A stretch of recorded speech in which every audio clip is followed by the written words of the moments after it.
पूरे विश्व को परिवर्तित करना है, पूरे विश्व को ये कल्चर सिखाना है। और ये सत्य है कि इस पृथ्वी में जितने देश है, किसी के पास कुछ भी नहीं है, हमारे पास है। वो लोग आते हैं हमसे सीखने के लिए, लोग आते हैं उनके पास कुछ नहीं है, कुछ देर बिताते हैं, कुछ दिन बिताते हैं, परिवर्तित होकर चले जाते हैं। हम बोलते नहीं कि आप हिंदू हो गए, पर उनका जो थॉट प्रोसेस है, उनका जो कल्चर है, वो सभी परिवर्तित हो जाता है। उनको अलग से कुछ सिखाते नहीं, हम कहते नहीं है कि आप अपने वस्त्रों का परिवर्तन करिए, आपका जीवन में ये परिवर्तन लाइए, पर वो अपने से ही कर लेते हैं। हमारे दो ब्रह्मचारिणी हैं, एक एम्स्टर्डम में रहती है, हॉलैंड में, नीदरलैंड्स पे, एक इंडोनेशिया में रहती है। वो ब्रह्मचारिणी है। तो भगवान जी जब वो उनको दीक्षा दिया गया, उनको तो साड़ी पहनने की आदत नहीं है। तो पहली बार वो बोले कि साड़ी कैसे पहने, ये तो बहुत जटिल है। तो भगवान जी बोले नहीं नहीं, तुम लोग जो ड्रेस पहनते हो वैसे ही थोड़ा लॉन्ग स्कर्ट पहना करो, लॉन्ग गाउन पहना करो, ऐसा करो। पर उनको जब दीक्षा हुई, दीक्षा होते होते वो सीख गए। क्यों? क्योंकि उनको ये समझ में आया था, ये जो परंपरा है ये बहुत बड़ा परंपरा है। कौन नहीं चाहता हम बड़ों से जुड़े, कौन नहीं चाहता हम सूरज के साथ दिन का प्रतीक्षा सभी लोग करते हैं।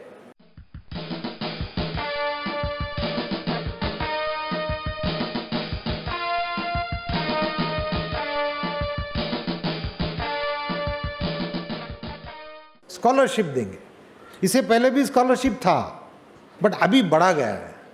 दैट मीन्स प्रति वर्ष 1 करोड़ छात्र को ये स्कॉलरशिप मिलेगा। उसमें क्या कंडीशन है? That means he has to be minority.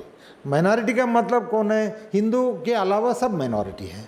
उसमें से जैन लोग तो लेते नहीं हैं, सिख लोग भी बहुत लेते नहीं हैं, और पारसी तो ऐसे ही थोड़ा बहुत कम है, बुद्धिस्ट भी कम है। Again it is mostly Muslims, 80-90% Muslims and 10-15% Christians. No, इसका प्रभाव क्या होता है? सपोज मैं एक मुस्लिम हूँ और दूसरा मेरा साथी एक क्रिश्चियन है। हम दोनों एक ही क्लास में हैं, एक ही हमारा आर्थिक परिस्थिति भी एक ही है, हम दोनों क्लासमेट है, एक ही बेंच में पढ़ते हैं। और सरकार अनाउंस करता है मेरा जो साथी को, दैट आपको साइकिल मिलेगा फ्री, आपको पुस्तक मिलेगा फ्री, आपको ये मिलेगा। पर मैं भी पूछता हूँ जाके, मुझे भी दीजिए, मेरा भी परिस्थिति यही है। नो नो नो, आप तो हिंदू है, आपको कुछ नहीं मिलेगा। देन मैं सोचता हूँ अरे मैं क्या दोष किया हूँ? ठीक है, अगर मैं आज मुस्लिम हो जाए फिर कल से मुझे भी वही भी मिलेगा। इसका मतलब क्या है? इसका मतलब ये है भारत सरकार एवं राज्य सरकारों जो मिशनरी जैसा काम कर रहे हैं, जो धर्म परिवर्तन कर रहे हैं ना, धर्मांतरण कर रहा है, जो दावती मुस्लिम में जो दावतुल इस्लाम एक संस्था है जो दावती देते हैं और ये मिशनरी जैसा काम करते हैं। और सरकार का और ये संस्था का जो धर्म परिवर्तन करने वाला संस्था का क्या अंतर रहा?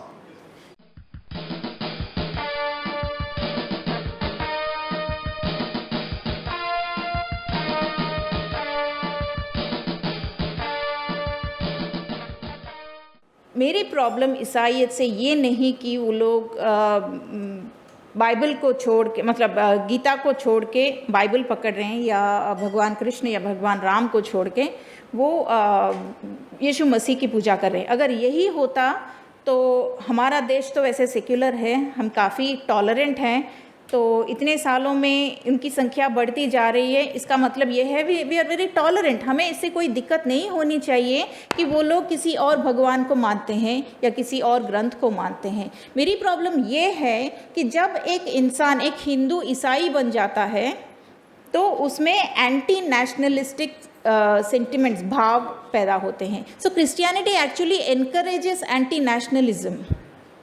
क्रिश्चियनिटी सिर्फ गीता को छीन के बाइबल हाथ में नहीं थमाता है.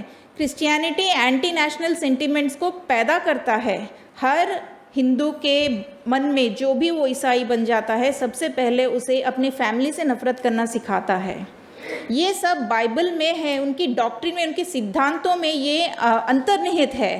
तो पहले फैमिली से दूर करते हैं, फिर अपने नेबर्स, रिलेटिव्स, नेबर्स, उनके फेस्टिवल्स में उनके साथ उठने बैठने में वो डिस्करेज करता है.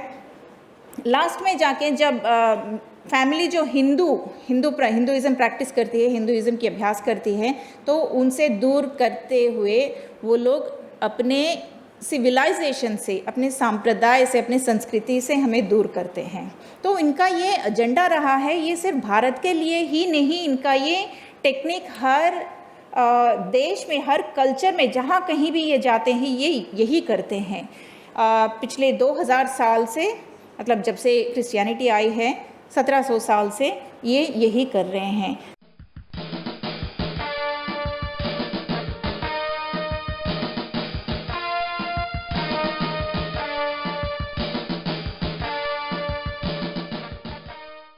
तो जब हम घर वापसी की दशा और दिशा देखने लगते हैं, उस समय हमें ध्यान में रखना है कि ये वाला जो सेक्शन है मुसलमान समाज का, जो जिसने अपना विवेक नहीं छोड़ा है. क्योंकि मुसलमान समाज में एक तो उनके दुकानदार हैं जो अपना व्यवसाय चलाते हैं इस्लाम के नाम पर.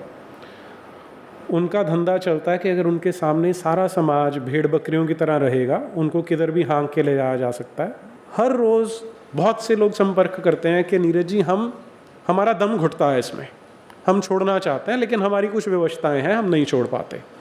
ये वो हैं जो मस्जिदों के मौलाना हैं, मौलवी हैं, वो ये बात करते हैं. तो सत्ता कमज़ोर है, वो काम नहीं कर रही, इसलिए अभी हम उस लेवल को यदि छोड़ के व्यक्तिगत लेवल पे या संस्थागत स्तर पे बात करते हैं, तो वहाँ पर हमें इस कार्य को निरंतरता के साथ आगे बढ़ाने की आवश्यकता है. और इसमें सबसे बड़ा जो हमारे लिए बल है वो है सत्य का. उन्होंने जो आज तक किया, जी ये जो मैंने दहशत का एग्जाम्पल दिया आपको, वो उनको दहशत का उपयोग क्यों करना पड़ा? क्योंकि वो झूठ को खड़ा करना चाहते हैं. सत्ता साथ देती है नहीं देती, ये कोई बहुत कठिन काम नहीं है. यदि हम ये समझ जाते हैं कि हम धर्म के मार्ग पर हैं, हम सच की बात कर रहे हैं, तो उससे अपने आप ही इतनी शक्ति मिल जाती है कि ये काम निरंतरता से किया जा सकता है. और उसके परिणाम हम सब देख रहे हैं, हमें आने शुरू हो गए हैं. सामने कामाक्षी जी बैठी हैं जो घर वापसी का एक उदाहरण है. अगर आप पूरे विश्व में देखना शुरू करेंगे, आयान हिरसी अली आपको दिखेंगी, वफ़ा सुल्तान दिखती हैं. ये सब वो लोग हैं जिन्होंने इस्लाम के उस ऑपरेसिव, एक तरह से दमनकारी नीतियों का, केवल नीति भी नहीं कहना चाहिए, दमनकारी गुंडागर्दी के सामने खड़ी हो गई है.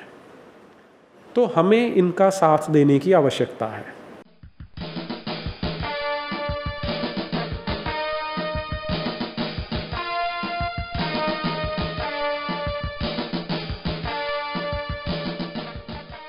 हिंदू राष्ट्र की स्थापना महिला के बिना अधूरी है. महिला के बिना हम हिंदुत्व को नहीं करते. हमारे श्रृंगार में, हमारी परंपरा में आज हम लोग वट सावित्री मनाते हैं, आज हम लोग एक त्यौहार तुलसी विवाह मनाते हैं. तो उस सब में जो महिलाएं जो पूजा करती हैं तुलसी विवाह की और सब देखते हैं, तो उससे एक अपना मैसेज जाता है. हम वही फिर रीति रिवाज हमें बच्चों को ट्रांसफ़र करते हैं और उस रीति रिवाज में ही हमारा हिंदुत्व छुपा हुआ है, हमारे श्रृंगार में हिंदुत्व छुपा हुआ है. इसीलिए हमको हमारी परंपराओं को जीवित करना पड़ेगा, हमारे रीति रिवाजों को जीवित करना पड़ेगा. हमारे बच्चों के अंदर वो संस्कार, जो ये बहन कह रही थी, सत्य है कि हम संस्कार उनको देते नहीं हैं. हमारे यहाँ पे सुंदरकांड होने चाहिए कायम, हमारे बच्चों को कंठस्थ होने चाहिए. हमारे उठने से लेकर सोने तक में हमारे अंदर वेदों का ज्ञान हमारे बच्चों के अंदर आ जाना चाहिए. और इसके आधुनिकता भी होनी चाहिए. ये नहीं है कि हम उनको मॉडर्नाइजेशन से पीछे रखें, क्योंकि वो पिछड़ जाएंगे. हमको एक योग्य व्यक्ति देना है इस देश को, और योग्य व्यक्ति तभी हम दे सकते हैं जब मॉडर्न और अपनी आधुनिकता के साथ में हमारे रीति रिवाज, हमारे संस्कार हम उनको दे पाएंगे. और ये माँ बहुत अच्छी तरह दे सकती है।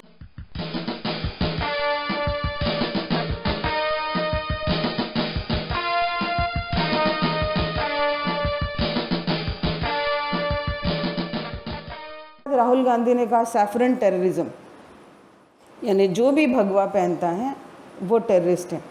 भगवा की जो महत्ता है वो ही जानता है जिसके पास भगवा सहन करने की ऊर्जा है। भगवा ये ऊर्जा का प्रतीक है और वो ऊर्जा सब लोग नहीं ले पाते हैं, इसीलिए उनको शायद हम आतंकवादी दिख रहे होंगे, बट क्या हम में से कोई खड़ा होकर ये बोला कि भगवा आतंकवाद नहीं है? हमारी इतनी आवाज़ है, इतनी जनसंख्या है, हम इतने तादाद में हैं, फिर भी हमारी आवाज़ कम क्यों है? यहाँ आपको सोचना होगा। शायद यही कमज़ोरी को लेके मीडिया भी अपने नैरेटिव्स क्रिएट करता है। आपके सिर्फ देश पे ही आक्रमण नहीं हुआ, आपके विचारों पे भी आक्रमण हुआ है। होली में ज़्यादा पानी मत चलाओ क्योंकि पानी की किल्लत हो जाती है। दिवाली में दिए मत जलाओ, तेल जल जाता है। शिव जी पे दूध मत चढ़ाओ, दूध वेस्ट हो जाता है। और आपकी मानसिकता के ऊपर ये काम किए गए और आप धीरे धीरे त्योहारों से अपना मुंह मोड़ रहे हो। जब हम बचपन में दिवाली करते थे तो हमारे यहाँ एक उत्सव होता था, 8 दिन दिए जलाने से लेके खाना बनाने से लेके फराल बनाने तक, वो जो फलहार बनता था उसके लिए। अब सब रेडीमेड हो गया है। दिवाली भी एक दिन का त्यौहार हो गया और महालक्ष्मी जी भी एक दिन की मेहमान हो गई है, बस उसी दिन की। त्योहारों पे आघात हो गया, विचारों पे आघात हो गया, परिधान पे आघात हो गया। आज हमने जो साड़ियाँ पहनी हैं, और आप देखिएगा जो साड़ियों का प्रचार बड़े बड़े डिज़ाइनर्स कर रहे हैं जिसमें ब्लाउज़ नदारत ही रहता है, बट हम में से कोई आवाज़ नहीं उठाता कि हमारे परिधान पे, हमारे विचारों पे, हमारे संस्कृति पे, हमारे एजुकेशन सिस्टम पे, हमारी परवरिश पे, सभी चीज़ों पे अतिक्रमण हो रहा है। हम लोग बड़ी बड़ी बातें कर रहे हैं, बट हम अपने घर में झांक के नहीं देख रहे हैं कि हम खो क्या रहे हैं।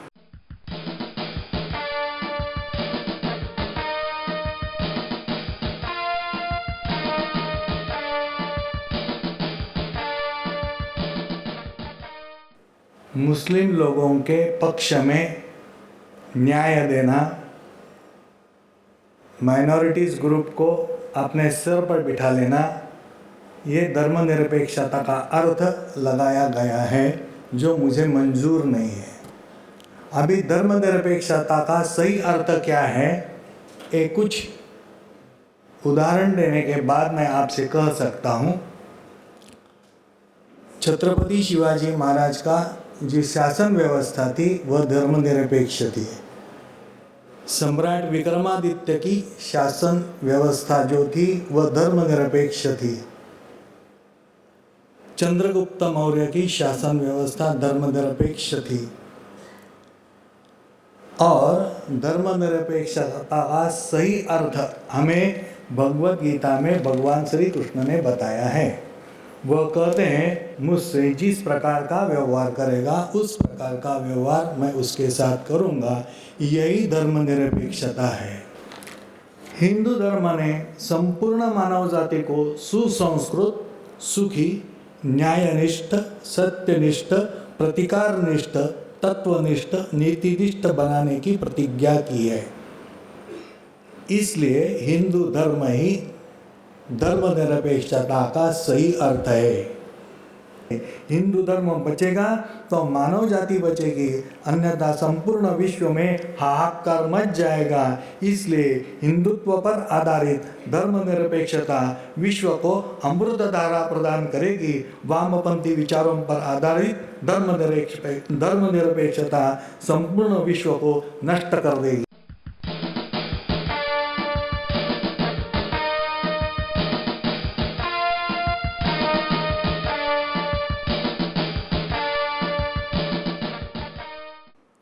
मैं एक प्रोटेस्ट लिखा था, प्रोटेस्ट लेटर भी भेजा था यूएनओ में। जस्ट लास्ट टाइम अक्टूबर महीना में जब बांग्लादेश में 300 का ऊपर हिंदू टेम्पल का डैमेज हुआ दुर्गा पूजा का टाइम में, तो गवर्नमेंट का तरफ से उनका रिप्लाई है, नहीं हम लोग का इधर कुछ नहीं हुआ, we are all.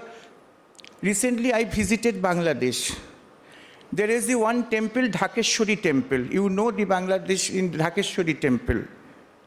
Dhakeshwari temple में, ढाकेश्वरी टेम्पल देवोत्तोष प्रॉपर्टी, उनका 300 का ऊपर, 300 बीघा का ऊपर उनका लैंड थे। और 300 का ऊपर लैंड अभी उनका पास टेम्पल का पास प्रॉपर्टी है ओनली 2 बीघस और 3 बीघस के आसपास। तो हम लोग प्रोटेस्ट किया था, हम लोग लेटर भी लिखा था, इतना ज़मीन कहाँ चला गया, टोटली एनक्रोचमेंट हो गया और उधर फोर्सफुली उनको एक्वायर कर लिया। आईवास करने के लिए गवर्नमेंट ऑफ बांग्लादेश 2 बीघा उनको डोनेट करके बोला हम लोग तो वापसी कर दिया। 300 एकर्स लैंड तुम लोग एनक्रोचमेंट कर लिया और 2 एकर्स लैंड देके बोले हम लोग वापस कर दिया उनका लैंड। ऐसा मेंटल और silent problem is going on upon the Bangladesh and not only in Bangladesh but also different parts of our eastern zone of our country.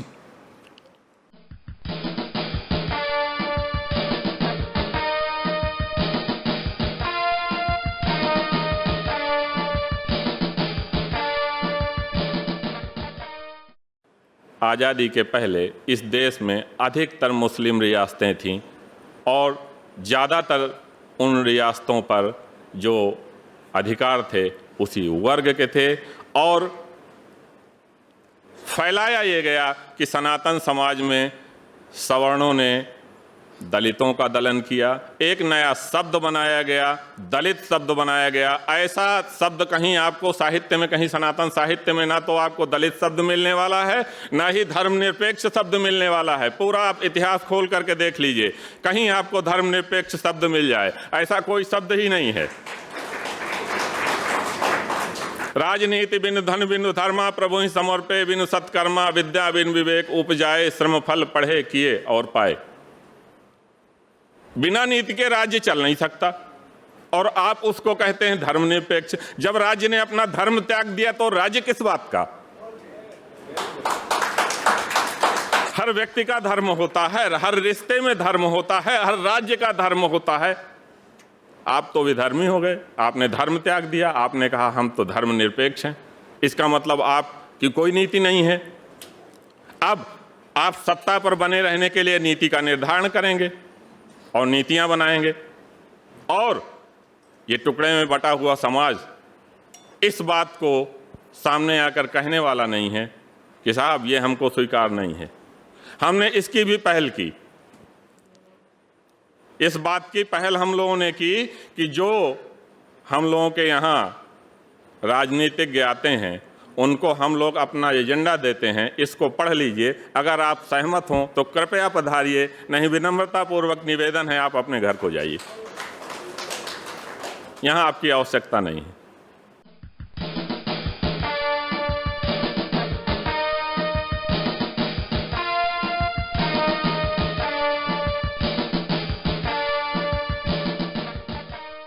भ्रष्टाचार करने और कराने वाले, घूस लेने और देने वाले, तो या तो किसी अच्छे कार्य के लिए घूस कोई लेता है और घूस कोई देता है। गलत कार्य के लिए घूस देना और गलत कार्य करने के लिए घूस लेना, तो ये जो 4 श्रेणी बातें, तो हमारा जो भ्रष्टाचार निवारण अधिनियम 1988 बनाया गया उसमें बड़ी चालाकी से उसमें डाल दिया गया कि घूस लेने और देने वाला दोनों को दंडित किया जाएगा। और मैं अपने विभाग के ढेर सारे अधिकारियों के विरुद्ध एक युद्ध लड़ रहा हूँ वर्षों से। वो बच कैसे जाते हैं कि जो घूस उनको देने वाला हो साक्षी के रूप में उपस्थित नहीं होता, क्योंकि जानता है कि उसको भी दंडित किया जाएगा। तो मेरा प्रस्ताव यह है, चिंतन करें आप लोग, कि यदि गलत काम के लिए कोई घूस देता है और घूस लेता है तो दोनों को दंडित किया जाए। लेकिन अगर नियम सम्मत हमारा कोई कार्य है, किसी कार्यालय में होना चाहिए, हमको बिजली का संयोजन मिलना चाहिए, तो घूस मजबूरी में अगर कोई थक हार करके 2-5 वर्ष बाद अंततः देना पड़ता है, देता है, तो उसे भ्रष्टाचारी ना करके उसे भ्रष्टाचार का शिकार मान करके उसे मुक्त करना चाहिए और सही काम के लिए भी घूस लेने वाले व्यक्ति को दंडित किया जाना चाहिए। ऐसा कानून में परिवर्तन होना चाहिए। लोग कहते हैं कि सत्य में जयते से कुछ होता नहीं, हार जाते हैं, बहुत परेशानी होती है। मेरा अनुभव भिन्न है, लेकिन उसमें 2 बातें हैं। सत्य के मार्ग पर चलने वाले लोग संगठित नहीं होते हैं। आज इस युग में सब जानते हैं कि अगर संगठित नहीं हुए तो कोई परिणाम नहीं आएगा, आप अपमानित किए जाएंगे, पददलित होंगे। और दूसरा मंत्र है कि 1 प्रयास 2 प्रयास करके थक हार के नहीं बैठेंगे, तब तक प्रयास करेंगे जब तक हमको हमारा लक्ष्य नहीं मिल जाएगा। अनवरत चलते रहेंगे। कठोपनिषद में मंत्र है, चरैवेति चरैवेति चरैवेति।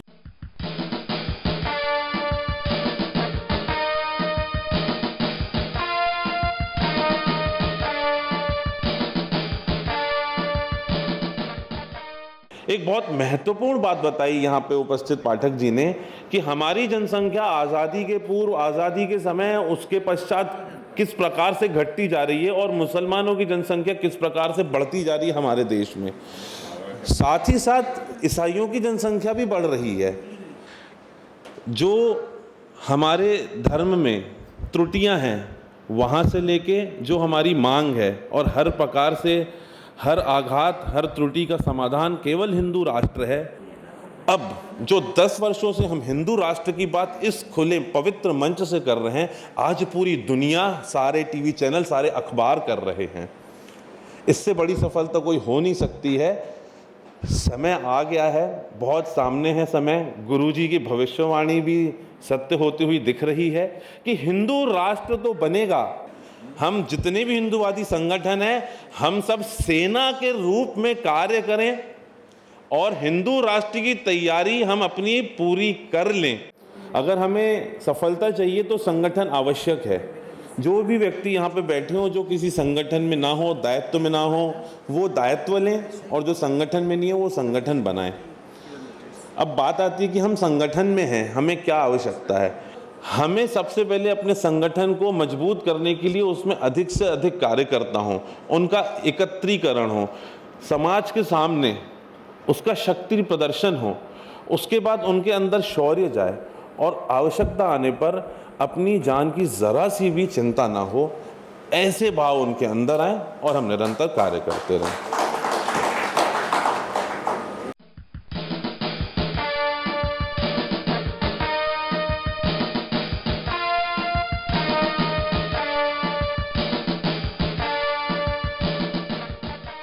कार्य अकार्य को शास्त्रों के आधार पे समझ के उसके अनुसार कार्य करो, है ना। भगवान तो ये बोल रहे हैं। यमदूत, आज किसी ने भागवत पुराण पढ़ी हो, जो है विष्णु दूत को बोल रहे हैं कि हमको स्वयंभू, मतलब यमराज ने हमको बताया है, जो वेदों के अनुसार है वो धर्म है और जो वेदों के विपरीत है, विपर्यो, वो अधर्म है। बड़ा साधारण डेफिनेशन। तो हमारे जो सतोलॉजी जो ऑर्गेनाइजेशन है अमेरिका में, नॉन प्रॉफिट है, रिलीजियस नॉन प्रॉफिट है, और हमारा काम है डिबंकिंग मिथोलॉजी। जब when the western people call mythology, मतलब झूठ, नकली, फरेक बोलते हैं हिंदू धर्म नकली है, इसका कोई अस्तित्व नहीं है, तो हम लोग बोलते हैं हमारे पास तो इतना अस्तित्व है, आपके पास तो सिर्फ एक ही पुस्तक है। मैं तो भागवत, रामायण, महाभारत, पुराण सबको कोट करता हूँ, क्योंकि ये सबको पढ़ाया जाता है आश्रम में। आपके पास तो एक ही पुस्तक है जिसको 5 मिनट लगेगा उसको तोड़ने के लिए, आपको लॉजिक और रीजनिंग से। तो ज्ञान के मार्ग से संगठित हुई है, और हमारे जो सबसे बड़ा संगठन है वो है सनातन धर्म। वो स्वयं भी संगठन है। सनातन धर्म मतलब आत्मा और परमात्मा के रिश्ते पर आधारित धर्म, उसको बोलते हैं सनातन धर्म। सबसे फास्टेस्ट ग्रोइंग धर्म है सनातन धर्म। दुनिया भर में जो क्रिश्चियनिटी, इस्लाम छोड़ देते हैं, सनातन धर्म की तरफ आते हैं। लेकिन भारत में जो हमको दिख रहा है, हम अच्छे पॉलिटिशियंस प्रोड्यूस नहीं कर रहे हैं जो धर्म का पालन करें। हमारे एक अच्छे पॉलिटिशियन धर्म का पालन कर रहे हैं, वो योगी आदित्यनाथ हैं। मैं अमेरिका से हूँ तो बोल सकता हूँ। और उस प्रकार के हमको लाखों लोग चाहिए, हेमंत बिस्वा, उस तरह के लोग जो धर्म के आधार पे लोगों को संतुष्टि दिलाएं। असुर लोगों में जो वेदों में विश्वास नहीं रखते, उन सबको असुर बोला जाता है। तो उन लोगों में कभी शांति हो ही नहीं सकती। जय तू हिंदू राष्ट्रम, जय तू हिंदू राष्ट्रम।